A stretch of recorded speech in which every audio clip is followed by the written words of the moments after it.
왕같은 제사장들이요 거룩한 나라요 그의 소유가 된 백성이니 이는 너희를 어두운 데서 불러내어 그의 기이한 빛에 들어가게 하시니에 아름다운 덕을 선포하게 하려 하심이라.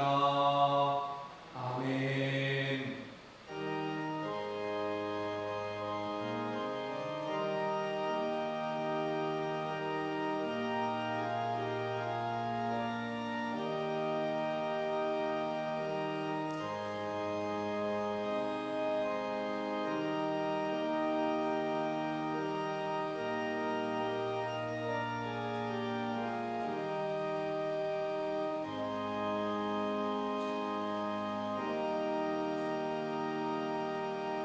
저희를 어두운 데서 불러내어 빛 가운데로 행하게 하시며 복을 선포하게 하시는 하나님 감사를 드립니다. 이 시간도 더운 일기 속에서 이 시간 거룩한 주일을 맞이하여 주님 앞에 모여 예배하게 하심을 감사합니다. 하나님, 이 시간 저희들이 드리는 예배를 통해 영광 받아 주시옵소서. 예배하는 모든 심령에게 성령으로 임재하셔서 새 힘을 허락하시고 새로운 비전을 허락하시고 새로운 은혜들을 부어주셔서 하나님의 은혜 가운데 다시금 저희들이 힘을 얻어 하나님의 주신 사명들을 아름답게 감당하는 삶이 되게 해 주시옵소서. 예수 그리스도의 이름으로 기원하옵나이다. 아멘. 자리에 앉으셔서 21장 찬송합니다.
우리 조용히 참회의 기도를 하나님 앞에 드리겠습니다.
너희가 전에는 백성이 아니더니 이제는 하나님의 백성이요 전에는 긍휼을 얻지 못하였더니 이제는 긍휼을 얻은 자니라. 아멘. 나는 전능하신 아버지 하나님 천지의 창조주를 믿습니다. 나는 그의 유일하신 아들 우리 주 예수 그리스도를 믿습니다.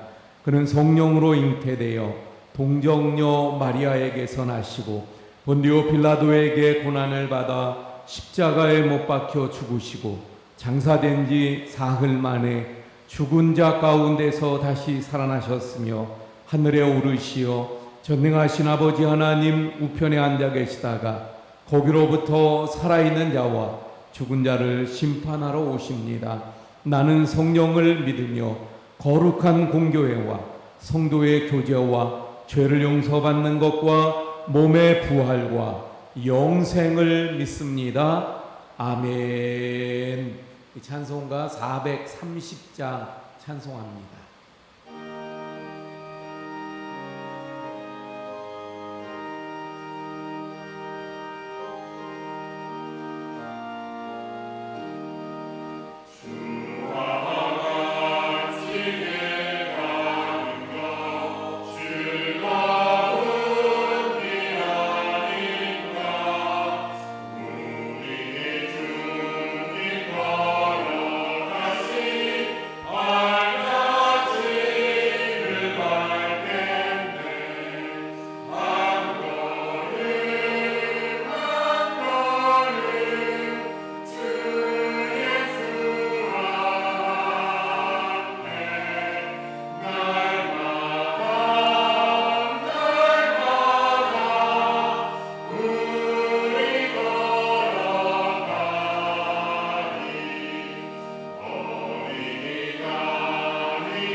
기도하시겠습니다. 함선호 장로님께서 기도해 주시겠습니다.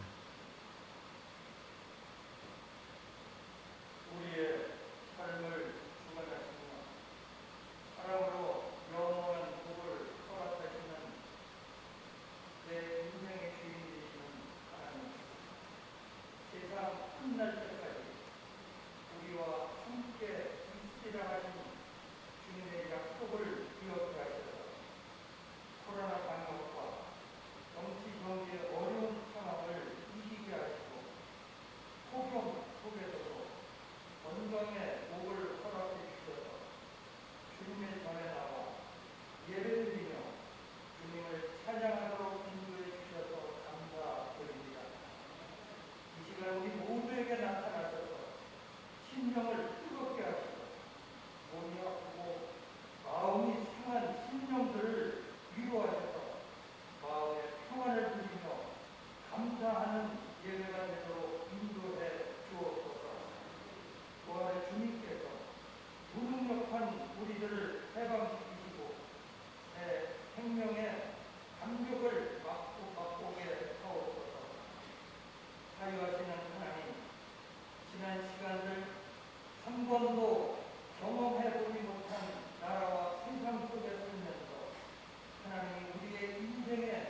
되어지도록 우리의 입과 행동이 말씀과 일치되도록 강권적으로 역사해 주옵소서.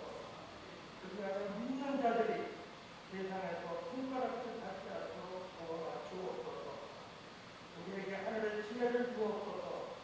그리하여 선과 악을 분별하게 하시고 죄는 버리고 의를 취할 수 있는 용기를 허락해 주옵소서.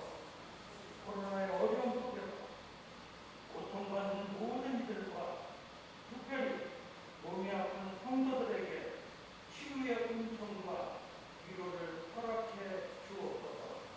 군인대와 해외 유학 중인 자녀와 출타한 성도들도 건강으로 지키시고 믿음으로 지키시며 위로와 평강의 은혜를 허락해 주옵소서.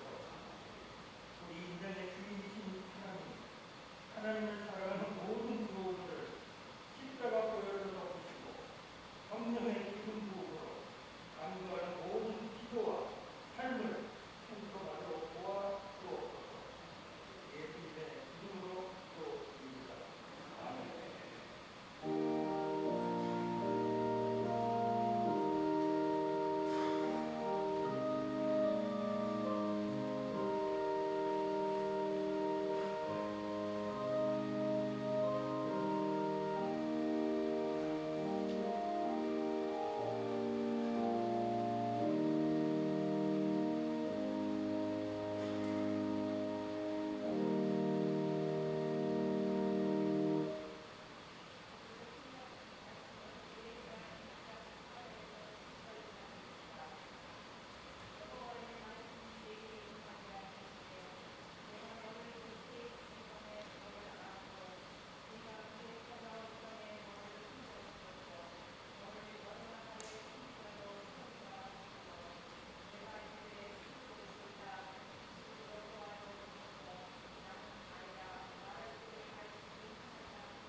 아멘. 네, 계속되는 폭염 속에서 우리 성도님들 늘 건강을 지켜가시고 또 그러면서 오늘 거룩한 주일에 하나님께 예배하는 우리 모든 성도님들에게 하나님의 놀라운 은혜와 축복이 충만하기를 축원을 드립니다.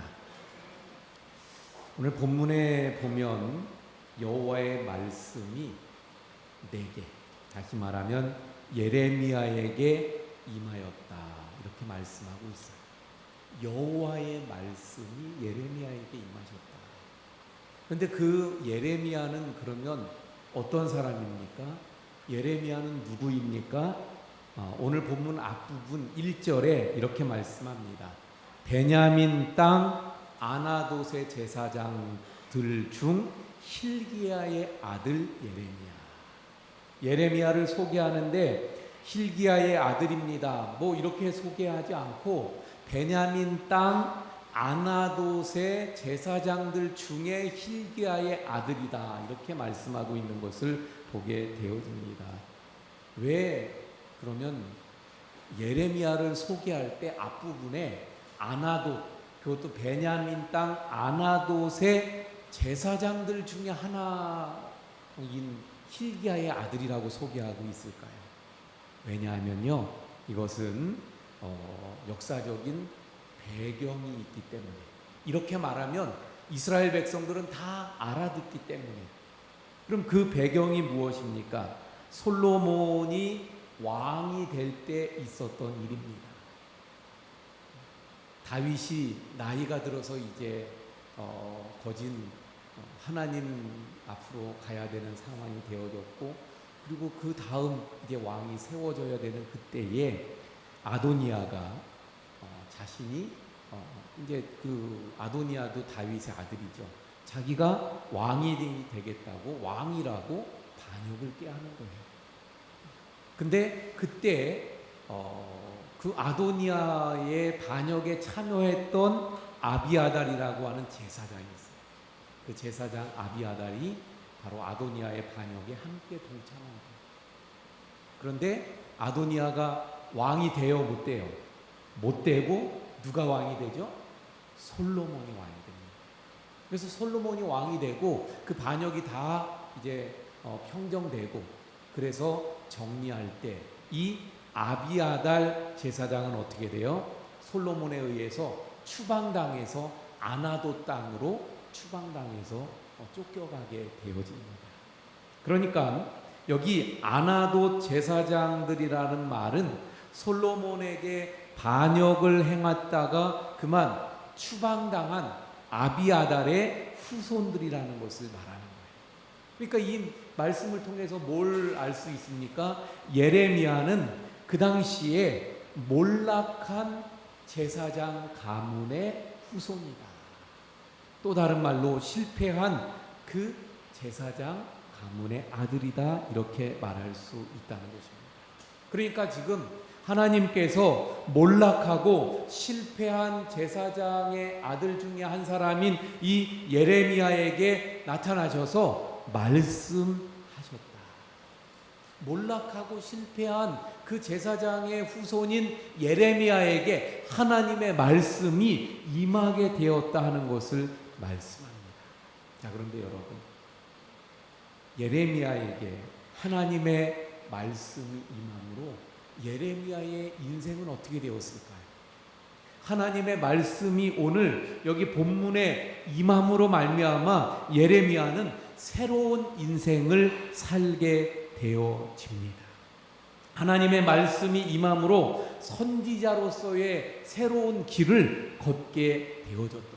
만약에 하나님의 말씀이 임하지 아니하였다고 한다면 이 예레미야는 어떤 삶을 살아갔을까요? 그냥 몰락한 저 제사장 가문의 한 제사장으로 그냥 그렇게 살다가 그리고 끝났을 것입니다. 그런데 하나님의 말씀이 임함으로, 하나님의 말씀이 임하니까 이제 그는 새로운 제사장이 아닌 선지자로서의 길을 걸어가게 되어졌더라 하는 것입니다.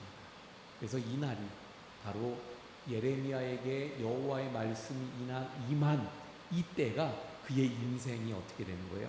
새로운 전환기, 인생의 터닝 포인트를 맞이하게 되어졌더라 하는 것입니다. 그렇습니다. 성경을 보거나 인류의 역사를 보면 하나님의 말씀이 임함으로 자신의 소명을 발견하게 되고, 하나님의 말씀이 임함으로 인생이 바뀌게 되고, 하나님의 말씀이 임함으로 자신의 삶을 발견하고, 그리고 하나님의 말씀이 임함으로 회개한 사람들이 얼마나 많은지 모릅니다. 베드로에게 너는 나를 따라오너라, 내가 너로 사람을 낚는 어부가 되게 하리라. 그 말씀이 임함으로 베드로는 어떻게 됐어요? 완전히 그의 삶이 바뀌어서 어부였던 베드로가 사도 베드로가 될 수 있었던 것을 보게 되어집니다. 그런가 하면 내 본토 친척 아비집을 떠나라는 하나님의 말씀이 아브라함에게 임함으로 말미암아 믿음의 조상이 되는 역사가 나타났던 것을 보게 되어집니다. 이렇게 하나님의 사람들에게는 하나님의 말씀이 임한 것이 인생의 큰 전환점이 되었던 것을 보게 되어집니다. 그러므로 우리에게도 하나님의 말씀이 있어야 돼요. 우리에게도 하나님의 음성이 들려줘야 될 줄로 믿습니다. 하나님의 음성을 듣는 사람, 하나님의 말씀이 임하는 사람은요, 아무리 인생이 힘들고 어려워도 다 이겨낼 수 있는 거예요. 왜? 하나님의 말씀이 들려주니까, 하나님의 말씀이 임하니까 그 말씀을 통해서 어떤 어려움도 이겨내게 되더라 하는 것입니다. 사랑하는 성도 여러분, 지금 우리는 코로나 속에서 참 어려운 상황들을 진행하고 있어요. 이 코로나 때문에 우리의 삶이 참 힘들고 어려운 점들이 얼마나 많습니까? 뿐만 아니라 경제적으로도 그 어려움 당하는 그런 부분들이 많이 있어요. 이런 어려움을 우리 하나님의 말씀을 통해서, 하나님의 말씀이 내게 들려짐으로 이겨낼 수 있는 우리 성도님들이 되시기를 축원을 드립니다. 그런데 어떤 말씀이 임했나요? 하나님의 말씀이 예레미야에게 임하였다 그랬는데 어떤 말씀이 임하였죠? 5절에 말씀하는 것을 보게 됩니다. 5절 말씀 봅니다. 내가 너를 모태에 짓기 전에 너를 알았고 내가 배에서 나오기 전에 너를 성별하였고 너를 여러 나라의 선지자로 세웠노라. 하나님이 하신 말씀이 이거였어요. 예레미야에게 하나님의 말씀이 임했는데 그 말씀의 내용이 무엇입니까? 크게 세 가지예요. 너를 알았다, 너를 성별하였다, 너를 세웠다. 세 가지인 것을 보게 돼요. 자, 하나님께서 알았다고 말씀합니다. 근데 그 구체적인 내용을 보니까 뭐라고 말씀하셔요? 너를 모태에 짓기 전에 너를 알았다고 말씀하고 있어요. 다시 말하면 임신되기 전부터 이미 하나님께서 예레미야를 알고 계셨다고 말씀하고 있어요. 여기서 알았다는 말은 히브리어로 야다라고 하는 단어인데 사랑의 관계 속에서 아주 깊이 속속들이 아는 그러한 깊은 그 알을 말씀하고 있는 거예요. 그러니까 하나님은 예레미야가 이 세상에 태어나기 전에 이미 그를 사랑하셨고 그 사랑의 관계 속에서 그를 아주 속속들이 깊이 알고 계셨다는 것을 말씀하는 것입니다. 사랑하는 성도 여러분, 하나님은 우리를, 저와 여러분을 어쩌다가 이 세상에 태어난 존재로 그렇게 만드신 분이 아니라는 거예요. 하나님은 저와 여러분을 이 세상에 태어나기 전부터 이미 아셨더라는 것입니다. 예레미야를 아셨던 것처럼 사랑의 관계 속에서 깊이 예레미야를 아셨던 것처럼 우리를 하나님은 이미 사랑으로 깊이 우리를 알고 계신 줄 믿으시길 바랍니다. 그리고 두 번째로 아셨다 그랬고요. 두 번째로 성별하셨다고 말씀하고 있어요. 성별은 뭐예요? 이렇게 분리하는 거예요. 분리. 다시 말하면 성경에서 말씀하시는 거룩의 의미가 뭐예요? 이렇게 구별한다는 거예요. 따로 떼어내서 구별한다는 거예요. 그러니까 하나님께서 지금 여기 예레미야를 따로 성별해서 떼어내서 그렇게 구별하신 것을 특별한 어떤 목적이 있어서 이렇게 떼어내서 구별하는 것을 말합니다. 하나님이 어떤 특별한 목적을 가지고 예레미야를 구별하셨다. 그렇게 말씀하고 있습니다. 자, 그러면 어떤 그 특별한 목적을 가지고 구별했는데 그 목적이 뭘까요? 그것이 바로 선지자로 세우셨다. 여러 나라의 선지자로 세우셨다고 말씀하고 있습니다. 그러니까 하나님은 지금 예레미야가 태어나기도 전에 이미 그를 구별하여서 선지자로 세웠다고 말씀하고 있는 것입니다. 이것은 곧 예레미야가 해야 될 사명이 무엇인지를 깨닫게 해 주시는 말씀입니다. 예레미야의 사명이 뭐예요? 유다뿐만 아니라 여러 나라의 선지자로 세움을 받아서 하나님이 주시는 말씀을 선포하는 거예요. 그런데 그 일이 언제? 태어나기 전부터 하나님께서 성별하셔서 그 목적을 위해 그를 구별하셨음을 말씀하고 있는 것입니다. 참으로 이 말씀은 놀라운 말씀이 아닐 수 없어요. 우리는 시간과 공간의 지배를 받으면서 살아갑니다. 그러니까 우리의 생각으로, 우리의 삶으로 이 말씀을 비추어 보면 이해가 가지 않는 말씀이에요. 하지만 우리 하나님은 어떤 분이에요? 시간과 공간을 초월해서 계시는 하나님입니다. 알파와 오메가가 되시는 하나님이에요. 그래서 하나님 안에는 언제나 모든 시제는 현재예요, 현재. 하나님은 현재의 미래도 계실 수 있고 현재의 또 과거에도 계실 수 있는 그런 하나님입니다. 그러기에 하나님은 모태에 짓기 전에 아셨고 태어나기 전에 성별하셨고 그리고 여러 나라의 선지자로 세우셨다는 말씀이 가능하게 되어지는 것입니다. 사랑하는 성도 여러분, 그러므로 이 말씀을 통해서 보면 저와 여러분, 우리 모두는 어느 날 이 세상에 그냥 우연하게 태어난 그런 존재가 아니라는 거예요. 하나님이 아셨고, 하나님이 성별하셨고, 하나님이 특별한 계획 속에 나를 조성하셨더라 하는 거예요. 내 인생의 주인이 그러니까 누구라는 말씀입니까? 내 인생의 주인이 바로 하나님이라는 것을 말씀하시는 거예요. 하나님이 내 인생을 지으셨고 내 인생을 디자인하셨다는 것을 분명하게 말씀하고 있는 것입니다. 그런데 불행하게도 많은 사람들이 내 인생의 주인이 하나님이신 것을 모르고 살아요. 내가 주인인 줄 알고, 자기가 주인인 줄 알고, 자기가 그 인생의 방향을 결정하고 자기 생각에 옳은 대로 그렇게 자기 마음대로 살아가는 사람들이 얼마나 많은지 모릅니다. 그런데 사랑하는 성도 여러분, 내 인생의 주인은 내가 아니라 바로 하나님이신 줄 믿으시길 바랍니다. 그래서 우리는 뭐라고 불러요? 우리가 기도할 때 뭐라 그래요? 하나님을 주님이라 그러잖아요. 예수 그리스도를 주님이라 그러잖아요. 바로 내 인생의 주인이 하나님이기 때문에 우리가 그렇게 부르는 거예요. 그러므로 내 인생의 주인 되시는 하나님의 음성을 듣고 또 그 말씀에 따라서 순종하면서 살아가야 되는 것입니다.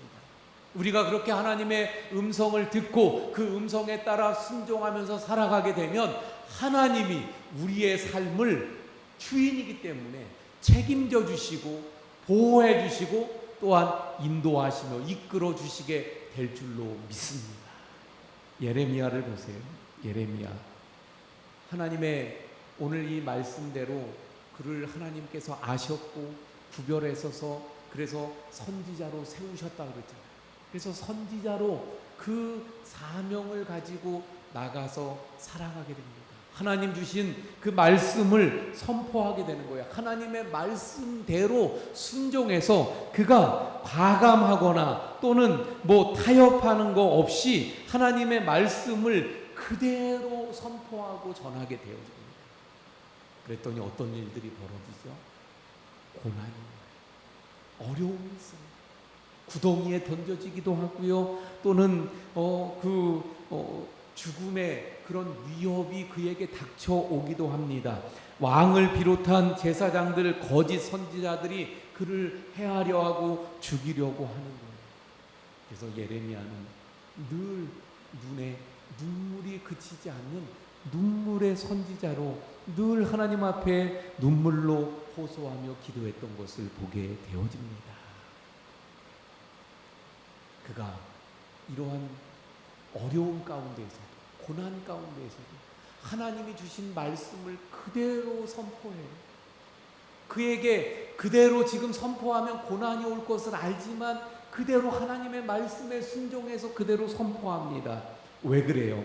바로 하나님의 부르심의 소명이 그에게 있었기 때문입니다. 내 인생의 주인이 하나님이시라는 것을 분명하게 알았기 때문에 그래서 그는 눈물을 흘리며 통곡할 수 있었지만 포기하지는 않았던 거예요. 그래서 하나님의 말씀을 그대로 선포하고 그대로 전하는 그러한 눈물의 선지자 예레미야가 되었던 것을 보게 되어집니다.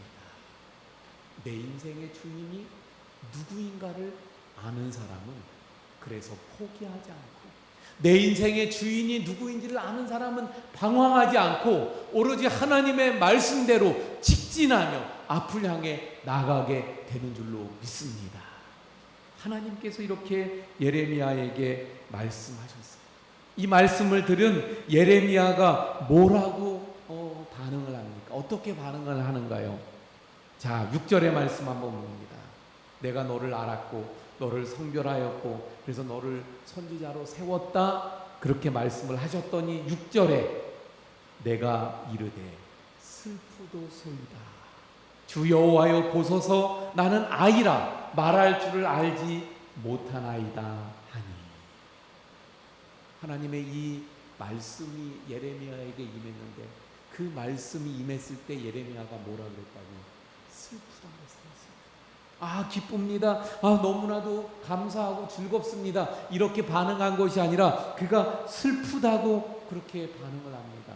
그런데 왜 슬프다고 이야기해요? 네, 슬프다고 하는 이유가 그 다음에 나오는데, 여호와여 보소서 나는 아이입니다. 아이. 나는 아이. 이 여기서 아이라는 말은 무슨 말인가 하면 나이가 어리다는 거예요.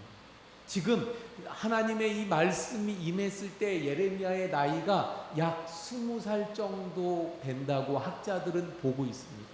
그러니까 적어도 하나님의 메시지를 가서 선포하고 전할 만한 그런 선지자라고 한다면 인생에 어느 정도의 경험도 있고 또 나이가 든 그러한 사람들이 해야 되지 않는가? 근데 저는 20살뿐이 안 됐어요. 저는 아직 어립니다. 저는 아직 아이와 같습니다. 그래서 하나님 앞에 지금 그렇게 말씀하고 있는 것을 보게 되어집니다. 거기다가 그는 뭐라고 이야기해요? 말을 잘 하지 못합니다. 저는 잘 말을 할 줄을 못합니다. 적어도 하나님의 말씀을 전하려면 예를 들면 대통령의 대변인 또는 무슨 정당의 대변인, 그래서 나와서 말을 하잖아요. 근데 그 정도 되려면 말을 잘해야 되지 않나. 그래서 보면 대변인들 아주 달변가들인 것을 보게 되잖아요. 그런데 예레미야가 저는 말을 잘 할 줄 모릅니다. 그런데 제가 어떻게 가서 전할 수 있겠습니까? 지금 이렇게 말하고 있습니다. 거기다가 여기에 나오진 않지만 1절에 그 말씀이 나왔던 걸로 통해서 보면 어떤 의미가 있는 건가 하면, 저는 아나도 출신의 제사장입니다. 다시 말하면 반역했다가 추방당한 몰락한 실패한 그 제사장 가문의 그 후손으로서 제가 어떻게 이 일을 감당할 수 있습니까? 이런 의미. 다시 말하면 지금 예레미야에게 어떤 모습을 발견할 수 있나요? 열등감을 발견할 수 있어요. 자신의 단점을 알고 이런 단점들 때문에 저는 하나님의 일들을 감당할 수 없습니다. 지금 그 선지자의 사명을 감당할 수 없습니다 하는 그런 예레미야의 열등감을 가진 모습을 볼 수 있어요. 그런데 여러분, 하나님의 부름을 받고 하나님의 말씀이 임한 하나님의 사람들 대부분이 이런 열등감이 있었던 사람들. 하나님은 정말 대단하고 잘 나가고 잘났고 어떤 장점이 많아서 그래서 누가 봐도 저 사람이 쓰임받을 만해, 이런 사람에게 하나님이 다가가셔서 하나님이 말씀하시지 않았던 것을 보게 돼요. 대부분 하나님이 아까 말씀드린 대로 하나님의 말씀이 임해서 그 인생의 전환기를 맞이하면서 그래서 하나님 앞에 쓰임받게 되는 그 하나님의 사람들이 대부분 보면 열등감이 있었던 것을 보게 돼요. 다시 말하면 단점을 가지고 있었던 거예요. 우리가 잘 아는 대로 모세 마찬가지잖아요. 하나님, 저는 입이 뻣뻣하고 말할 줄 모르는 사람입니다. 아니 제가 뭔데 바로에게 가서 말을 합니까? 열등감이 있었어요. 기도원 열등감이 있었죠. 예레미야 역시 이러한 열등감이 있었던 것을 보게 되어집니다. 자, 그런데 여러분, 중요한 것은 뭐냐면 예레미야도 그렇고 모세도 그렇고 기도원도 그렇고 성경에 하나님 앞에 쓰임 받았던 많은 사람들이 열등감이 있었지만 하나님 앞에 쓰임 받을 때 하나님의 말씀이 임함으로 말미암아 당당하게 그 열등감을 이겨내게 되는 것을 보게 되어집니다. 왜 그럴까요? 왜 열등감이 있었는데 그 열등감을 이겨내고 하나님의 사명을 감당하는 자로 서게 될까요? 모세도 그랬고 또 베드로도 그랬고 기도원도 그랬고 입다라는 기생의 아들 입다도 사사시대에 쓰임받는 것을 보게 되죠. 왜 그들이 그런 열등감이 있었는데 그 열등감을 이겨내고 하나님 앞에 쓰임받을 수 있었을까요? 왜냐하면 자신이 누구인지를 알았기 때문입니다. 내가 누구인지를. 나는 내 인생의 주인이 내가 아니야. 내가 이렇게 부족함이 많고 단점이 많은 내가 내 삶을 끌어가는 게 아니야. 나의 주인은 하나님이시지. 그리고 그 하나님께서 나를 통해서 이루시고자 하시는 그 사명이 무엇인가를 그가 깨달았기 때문에, 그래서 그가 분명한 정체성을 가지고 나를 향해서 하나님이 내가 누구인지, 나를 향해서 하시고자 하시는 그 일이 무엇인지를 알았기 때문에 열등감에 빠지지 않고 열등감을 이겨내고 그 사명을 감당할 수 있었던 것을 보게 되어집니다. 그러므로 우리에게 중요한 것은 무엇입니까? 내가 누구인가? 나를 향한 하나님의 뜻이 무엇인가? 나를 통해서 하나님께서 무엇을 하시기를 원하시는가? 왜? 그것이 중요합니다. 왜 그래요? 하나님이 나의 인생의 주인이기 때문이에요. 나의 인생의 주인이신 그 하나님이 나를 누구로, 그리고 나를 향해서 무엇을 하시기를 원하시는가가 중요합니다. 바로 이 예레미야는 자신의 열등감이 있었지만 그 하나님이 주신 사명을 알았기 때문에, 그래서 그는 그 열등감을 극복할 수 있었어요. 7절의 말씀 한번 볼까요? 7절의 말씀 봅니다. 여호와께서 내게 이르시되 너는 아이라 말하지 말고 내가 너를 누구에게 보내든지 너는 가며 내게 무엇을 명령하든지 너는 말할지어다. 하나님이 말씀하시잖아요. 열등감에 제가 아이인데요, 저는 말도 못하는데요. 그랬더니 하나님은 뭐라고 말씀하세요? 그런 말 하지 마라. 그리고 내가 보내는 대로 가서 너는 사명을 다해 외치고 말해라. 다시 말해서 무슨 말씀이에요? 여기에 보니까 아이라 말하지 말고 또 너는 말할지니라. 그래서 이 말씀에 보면 재밌어요. 말하지 말고 말하라. 근데 어떤 말을 하지 말고요? 내가 가지고 있는 약점, 단점, 핸디캡, 열등감, 이거 말하지 말고. 왜? 하나님이 내 인생의 주인이시니까 그런 부분들은 아무것도 아니라는 거예요. 하나님이 나를 사용하시고자 하면 그런 부분들은 아무것도 아니라는 거예요. 그래서 그건 다 말하지 말고 입을 꾹 다물고 오로지 하나님이 말씀하라고 하시는 것은 뭐예요? 주신 사명을 가지고 나아가 외치라고 말씀하고 있는 것을 보게 됩니다. 사랑하는 성도 여러분, 우리가 지금 어려운 시기를 맞이하고 있어요. 또 이러한 때에 우리의 입을 열어 복음을 전한다는 것도 참 어려운 시기입니다. 그러나 분명한 것은 뭐예요? 하나님이 우리를 부르신 그 부르심의 목적, 사명 각각 다를 수 있어요. 그래서 각각 나를 향해서 하나님이 주신, 예레미야를 부르시고 예레미야에게 주신 사명이 있었던 것처럼 우리 각각에게 부르시고 부르신 사명들이 있어요. 그런데 우리 모두에게 공통적으로 하나님이 부르시고 주신 사명이 있습니다. 그건 뭐예요? 복음을 전하는 거예요. 이 일에 하나님은 지금 말씀하시는 거예요. 7절을 통해서 너는 말할지니라. 그러므로 우리는 말해야 됩니다. 그러므로 우리는 가서 복음을 전해야 되는 거예요. 아니, 코로나 속에 있는데요, 지금 상황이 이런데요, 어떻게 전하지요? 제가 얼마 전에 어떤 목사님 한 분을 만났는데요, 이분이 인천에서 오셨는데 왜 오셨나 그랬더니 전도하러 오셨대요. 그래서 터미널 근처에서 전도를 하셨다는 거예요. 그리고 저를 만나려고 우산동을 오시는데 여기 우산동에 와보니까 상지대학교가 있더라는 거죠. 그래서 상지대학교에 올라가서 또 전도를 했대요. 아니, 이 코로나 속에서요. 그러므로 그분을 보면서 깨달은 건 뭐예요? 코로나 속에서도 전도할 수 있다는 거예요. 여기 분명히 말씀하시죠. 내가 내게 무엇을 명령하든지 너는 말할지니라.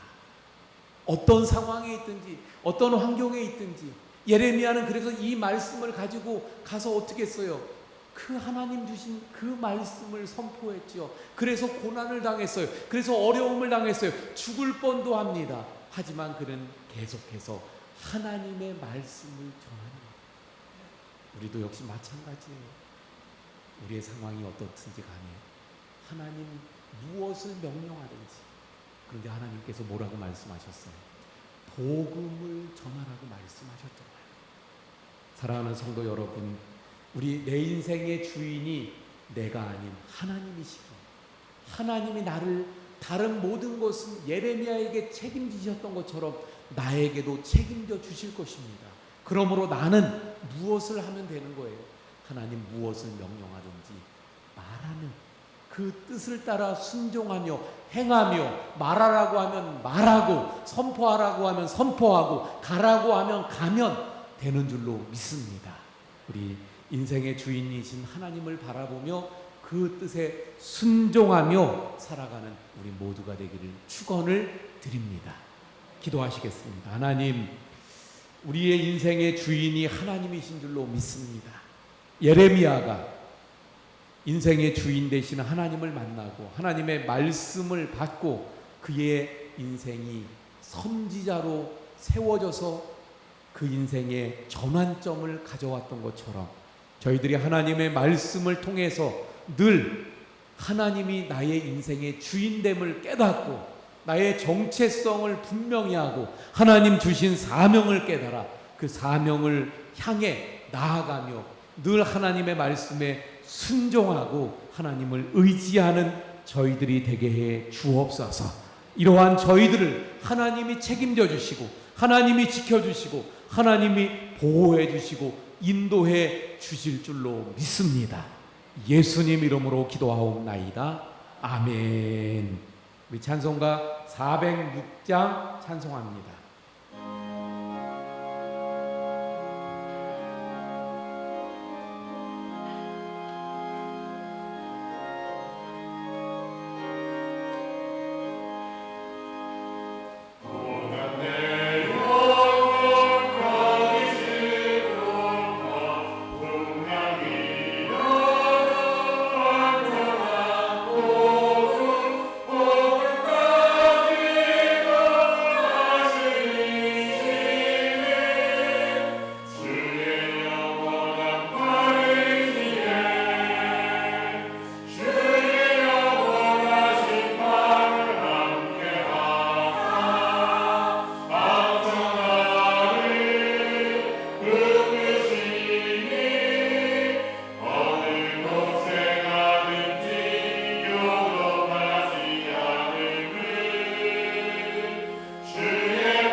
드린 헌금 봉헌하시겠습니다.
나타나셔서 저희들을 조성하시고 또 저희들을 붙드시며 저희들에게 귀한 사명 가운데 인도하심을 감사합니다. 이 시간도 주님의 그 은혜를 기억하며 주님 앞에 나와 예배하는 가운데 귀한 예물을 주님 앞에 드리오니 주여 흠양하여 주시옵소서. 믿음의 11조 또한 감사헌금, 선교헌금, 아동후원헌금, 특별헌금, 1,000번제, 주일헌금, 성미도 드립니다. 드린 모든 정성과 또 그 예물을 기뻐 받으시고 그 기도에 또 간절한 간구에 응답해 주시옵소서. 하나님, 우리 모든 성도님들 삶에 함께 하시며 가정에 평강으로 함께 해주시고 특별히 코로나로 더운 또 폭염 속에서 보호하시고 지켜주시옵소서. 몸이 아픈 우리 성도님들에게 하나님의 신유의 은총을 바라셔서 치료해 주시고 회복시켜 주시며 고쳐주시는 역사들이 있게 해 주시옵소서. 모든 것 감사하며 축복하며 예수님 이름으로 기도하옵나이다. 아멘. 자리에 앉아 주시기 바랍니다. 우리 함께 인사합니다. 사랑합니다. 축복합니다.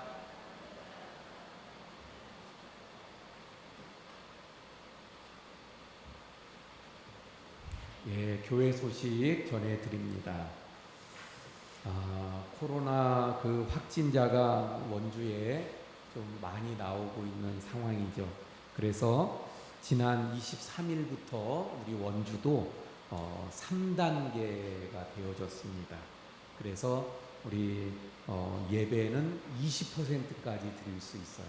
근데 우리 교회는 그러면 80명까지 들어올 수 있어서 제가 볼 때는 그 예배 인원 걱정하지 않고 예배 드리면 될 것 같아요.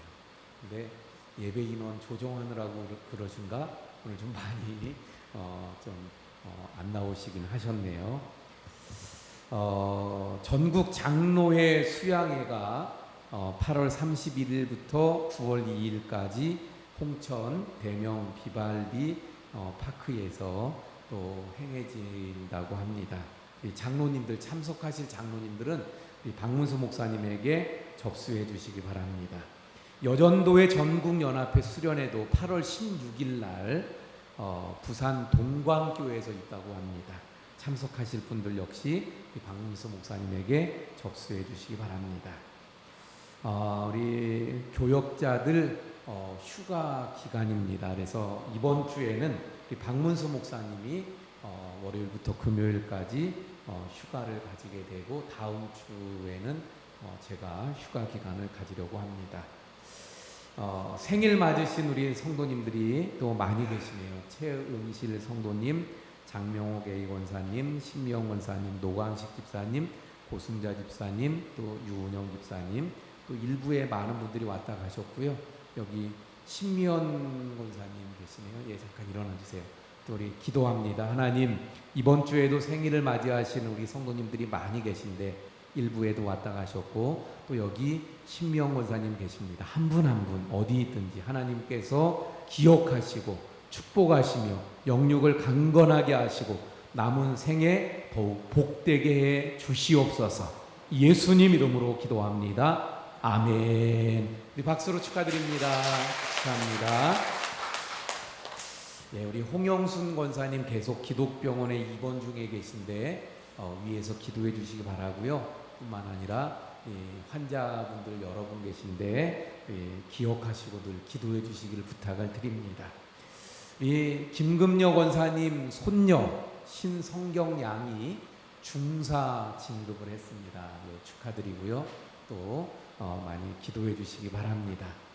우리 성경 통독 김세진, 안지빈, 또 김아예, 김민주 각각 1독씩 해서 45독을 달성했습니다.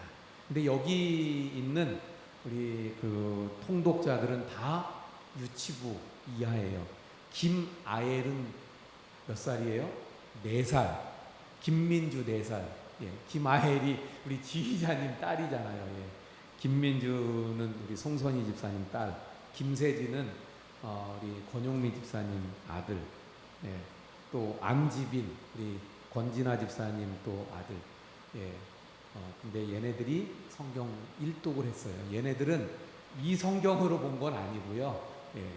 한글도 잘 모르는데 이걸 어떻게 유치원용으로 된 그림 성경책 그걸 다 읽어서 걔네들 눈높이에서 일독으로 해서 내가 올려주었습니다. 지난번에 초등학교 아이들은 이 성경책으로 다 한 거예요. 예, 지난번에 그 아이들 그래서 특별 장학금도 우리가 지급을 했었죠. 예, 우리 성경 통독 더운 날씨지만 우리 또 함께 신경 써서 동참해 주시기 부탁을 드립니다. 우리 다 함께 일어나서 635장 찬송합니다.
이제는 우리를 구원하신 예수 그리스도의 은혜와 아버지 하나님의 극진하신 사랑하심과 성령님의 감화감동 위로 교통하심의 역사가 바로 하나님이 내 인생의 주인 되심을 알고 늘 그 뜻을 순종하며 살아가기 원하여 머리 숙인 우리 모든 성도님들 머리머리 위에와 가정과 생업과 교회와 나라 위에 지금부터 영원까지 함께 하시기를 간절히 축원하옵나이다. 아멘.